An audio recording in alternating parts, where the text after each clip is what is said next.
Şimdi o kışın kasvetli, insanı yoran, bunaltıcı, yavaşlatan havasının ardından toprağa gömülü bütün tohumlar yeşermeye başlıyor. Yani enerjisi yükselmeye başlıyor. Doğa, tabiat kendini bize coşkulu bir şekilde hissettiriyor. Tabi doğa, tabiat kendini coşkulu bir şekilde hissettirirken doğanın bir parçası olan insanoğlunun enerjisinin yükselmemesi açıkçası birazcık abes kalacaktır. Bu tabi biyolojik faktörlerle de açıklanabilir, çevresel faktörlerle de açıklanabilir.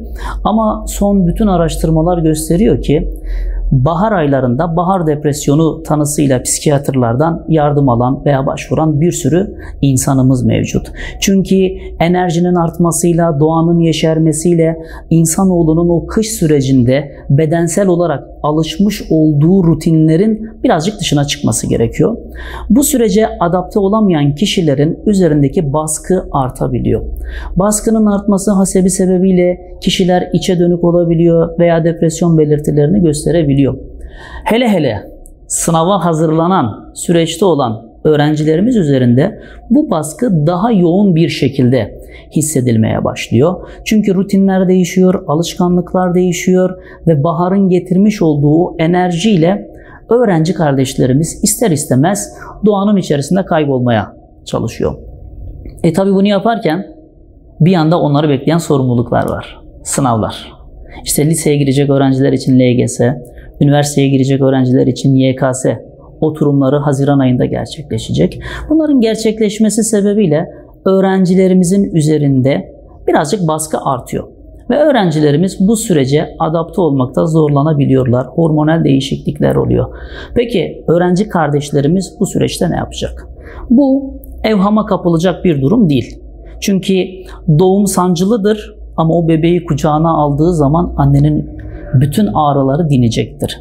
Hedefine ulaşmak isteyen her birey bu sancılı süreçten geçecek mi? Muhakkak geçecek. Geçmesi de gerekiyor. Çünkü değişimin olabilmesi için sancının, acının yaşanması gerekiyor. Şimdi öğrenci kardeşlerimizin bizim bu süreçte en çok karşılaştığımız durumlardan bir tanesi şu: vazgeçme. Vazgeçmelerinin temel sebebi şu: yani sınav sürecini biz bir maraton olarak düşüneceğiz. Yani siz bir maraton düşünün Yusuf Bey. Yarışmacı ne zaman depar atar? Çünkü hedefine ulaşabilmesi için o vurucu darbeyi o an yapması gerekiyor. Bunu yapmadığı an hedefinden birazcık daha sapmış olacak veya uzaklaşmış olacak. Şimdi sınava hazırlanan öğrenci kardeşlerimizin bazen gözden kaçırdığı bir nokta var. Diyor ki ya ben Eylül'den bu zamana kadar çalıştım. Netlerimde bir artış yok. Ve ben bu saatten sonra ne yaparsam yapayım asla hedefime ulaşamam. Bütün emeklerim boşa gidecek. Boşa çabaladım. Aileme karşı mahcup olacağım. İnsanlara rezil olacağım. Bir daha sınava hazırlanmak zorunda kalacağım. Bu aileme maddi bir külfet oluşturacak. Bu gibi olumsuz düşünceler artık zihnini kaplamaya başladığı zaman öğrenci şunu düşünüyor iyice: bu saatten sonra hiçbir şey değişmez. Çabalamayı bırakıyor. Biz bazen öğrenci kardeşlerimize şu metaforu, şu hikayeyi anlatıyoruz. Mesela siz bambu ağaçlarının nasıl yetiştiğini bilir misiniz? Bu şekilde bunu kardeşlerimize anlatıyoruz. Bambu ağaçlarının tohumu toprağa atıldığı anda bu çiftçi bir yıl boyunca bunun sulama ve gübrelemesini yapıyor. Ve bir yılın sonunda insan emek harcamış değil mi? Bunun karşılığını almak ister. Bir yılın sonunda gidip baktığında toprağın üzerinde yeşeren bir şey yok. Bir yıl daha yapıyor bunu. Bir yıl daha yapıyor. Ve 4 yıl boyunca bunu yapıyor. Ve bir şey yok. Artık 5. yıla geldik. İnsanoğlu ne der? Ya ben bu kadar uğraştım. Bunun bir önemi yok. Ama zaten başarıya giden yol sabır, kararlılık ve disiplinle açığa çıkacak. O çiftçi bunu biliyor. Sabır ve kararlılıkla vazgeçmeden toprağını gübrelemeye, eşelemeye, sulamaya devam ediyor. Ve artık 4. yılın sonunda yaklaşık bir 6 haftada birden 26-27 metre boy vermeye başlıyor. Şimdi bunun öncesini bilmeyen kişi ne diyecektir? Ya 6 haftada 26-27 metre boy verdi. Böyle bir şey değil. Yani başarı, hedef gerçekleştirilmek, kazanılmak isteniyorsa bugün yapacağımız şeyler yarının hazırlığı olacaktır. Şimdi kalan sürede öğrenci kardeşlerimiz bu düşünceden dolayı birazcık bırakabiliyor. Baharın getirmiş olduğu o enerjinin, o rehavetin coşkusuyla dışarı çıkıp gezmek istiyor. Hele bir de Adana'mızda şu an Portakal Çiçeği Festivali var. Ya herkes dışarıda gezerken ben mi ders çalışacağım? Ama unutulmaması gereken nokta burasıdır zaten. Bugününden vazgeçmeyenler yarından bir şey isteme hakkına sahip değildir. Öncelikle bizim öğrenci kardeşlerimiz bu yola niye çıktıklarını yeniden hatırlayacaklar. Bunu unutmayacaklar. Ben bu yola niye çıktım? Hangi gayeyle bu yola çıktım? Evet, ben bugüne kadar doğrusuyla yanlışıyla birçok şey yaptım. Bu saatten sonra bir şey yapsam da hiç değişmez düşüncesini bir kenara bırakıp rafa kaldıracağız. Şimdi biyolojik bir değişim oluyor. O zaman öğrenci kardeşlerimizin burada şuna dikkat etmesi gerekiyor. Beslenme alışkanlıklarımıza yeniden dikkat edeceğiz. Biyolojik dengeyi en iyi uyku düzeniyle terbiye edeceğiz. Uyku düzenimize yeniden dikkat edeceğiz. Bunlara dikkat ettikten sonra vücut zaten birkaç hafta içerisinde fizyolojik olarak o dengeyi yakalayacaktır. Yeterli mi? Değil. Konu eksikleri olabilir.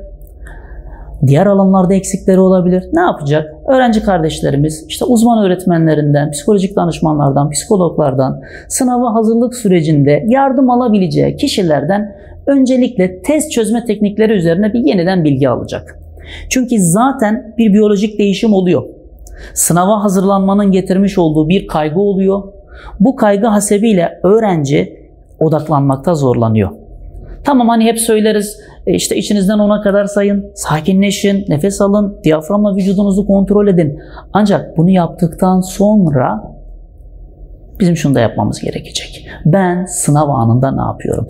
Test çözme tekniklerine dikkat edeceğiz. Ben şöyle kısaca test çözme tekniklerinde öğrencilerimizin en çok düştüğü hatalı yeri söyleyeyim. Öğrencilerimiz sınav anında bir soruyla maalesef çok fazla cebelleşiyorlar. Ya ben bu soruyu çözeceğim. Namus meselesi haline getiriyorlar. Ya benimsin ya kara toprağın.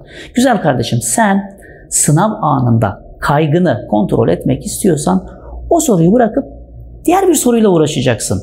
Çünkü sınav komisyonları sınavı hazırlarken sınavın %10'u çok kolaydır. %20'si kolaydır. %40'ı ortadır. %20'si zordur. %10'u çok zordur. Şimdi burası kimi belirliyor? Derece yapacak öğrencileri belirliyor. Şimdi öğrenci kardeşimiz sınav anında çok zor bir soruyla karşılaşmış. Onunla uğraşıyor, onunla cebelleşiyor, onunla kavga ediyor. Ama yapabileceği 5-6 tane soruyu maalesef. Sonra dönüyor, onu yapmaya çalışıyor, yapamıyor. Özellikle bakın her deneme sınavından sonra her öğrencinin bize söylediği şey şu. Hocam biraz vaktim olsaydı yapardım. Ya da hocam çok küçük bir dikkatsizlikten dolayı ben bu soruyu kaçırdım. Oysa ben bu soruyu yapabilirdim. Sebebi ne? Çünkü sınav anında siz süreyle yarışıyorsunuz. Sınav sadece sizin bilginizi ölçmüyor. Dikkatinizi de ölçüyor, becerinizi de ölçüyor. Bu sebeple öğrenci kardeşlerimiz bahar ayında uyku düzenine, beslenme alışkanlıklarına dikkat edecek, test çözme tekniklerine uzmanlardan yardım alarak dikkatli bir şekilde devam edecek. Bu sebeple öğrenci kardeşlerimizin sınava hazırlık sürecinde morallerini bozmasına hiç gerek yok. Bugüne kadar eksiklerimiz olmuş olabilir ama bundan sonra biz eksiklerimizi telafi etmek için mücadele edeceğiz. Önemli olan mücadele etmek ve çabalamak. Bir diğer husus ekran süresi. Sınava hazırlık sürecinde ekran süresi fazla olan öğrencilerin dikkat eksikliğinin, dikkat dağınıklığının daha yoğun olduğu gözlemleniyor. Çünkü bu beyin kimyasıyla oynanıyor.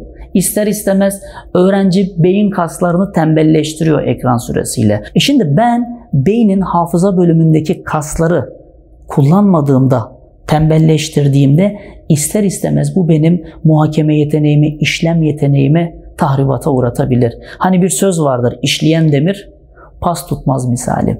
Şimdi öğrenci kardeşlerimizin de kendi içinde bunun muhasebesini yapması gerekecek. Yeterli mi? Değil. Burada bir diğer görev anne babalara düşüyor. Anne babalarımız haklı olarak çocuklardan mutlu ve iyi bir hayatının olmasını istiyor. Ama iyi bir hayatının olmasını isterken Bazen kaş yapayım derken göz çıkartıyor. Üzülmek bir duygudur. Stres de üzülmek gibi bir duygudur. Her duygunun belirli bir seviyede yaşanması gerekiyor. İnsan zaten önemsediği bir şey için stres duyar. Yani çocuğun vücut iç ısısını düşünün.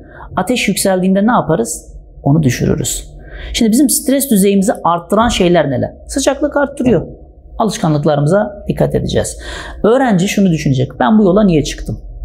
Bugüne kadar girmiş olduğu deneme sınavlarına bakacak, analizine bakacak, artılarına, eksilerine bakacak ve beklentisi ne? Şimdi eğer beklentisi çok yukarıdaysa, kendisi buradaysa bu stresi arttıracaktır. Yani hedeflerini ve içinde bulunmuş olduğu durumu birazcık dengelemesi gerekiyor. Yani şöyle düşünün, çocuk hiç çalışmamış sene başından bu yana, ben tıp fakültesi kazanmak istiyorum. Bu gerçekçi bir hedef değildir. Ama öğrenci misal belirli bir net seviyesindedir. Ya ben bu kalan sürede şunları yaparsam buraya gideceğim. Hedeflediği ve içinde bulunmuş olduğu durum birbirine yakın. Bu da neyi sağlıyor? Stres düzeyinin daha dengeli bir şekilde yaşanmasını sağlıyor. Hani tabii bu kısa bir sürede ifade edeceğimiz bir durum da değil. Bu duyguyu anlamak için dediğim gibi öğrenciler kurumlara gidiyorsa kurumlarında, okuldalarsa okul rehberlik servisleriyle irtibata geçip stres yönetimiyle ilgili bu kalan zaman diliminde bilgi alabilirler. Tabii yoğun düzeyde yaşanıyorsa bunun için bir uzmana gidip bundan tedavi alması gerekecek. Ailelerimiz bu kalan zaman diliminde, yani ben ailelere şunu öneriyorum. Ya çocuklarınıza şöyle bir kocaman sarılın. Senin gibi bir evlada sahip olduğum için kendimi çok şanslı bir anne baba, bir ebeveyn olarak hissediyorum. Evet, bir sınava gireceksin. Sınavın sonucunda belki istediğin bir puanı alacaksın, belki alamayacaksın. Ama unutmaman gereken tek şey senin bu süreçte çabalamış olman. Siz çabasını takdir ettiğiniz zaman kişi daha çok mücadele ediyor. Mücadele etmeyi elden bırakmayacaklar ve disiplinli olacaklar. Erken uyanması gerekiyorsa erken uyanacak, beslenme alışkanlığına dikkat edecek, ekran süresini minimize edecek öğrenci kardeşlerimiz. Ailemiz de haftada bir aile sohbeti yapsın lütfen. Ama bu aile sohbetinin konusu, rica ediyoruz, sınavlar olmasın.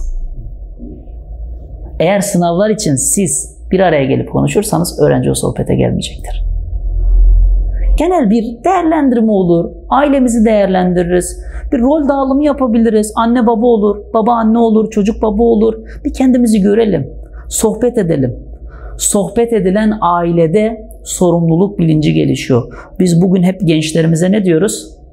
Ya gençler çok sorumsuz. O zaman ailemizin haftalık sohbetleri olacak. Ailemize bunu öneriyoruz. Lütfen ama lütfen çocuğunuza sohbet saatleri düzenleyin ve siz de onun içinde olun. Telefonu sadece çocuk değil, anne baba da bıraksın o an. Modem mi var evde? Kapatalım. Sohbetimizi edelim. Bu bir süreçtir. Aileler de çok çabuk sonuç bekliyor. Çocuklar da çok çabuk sonuç bekliyor. Bakın ne dedik, bambu ağaçları. Bir süreçtir. Biz sohbet ettiğimizde süreç içerisinde çocuğumuzun sorumluluk duygusu gelişecektir.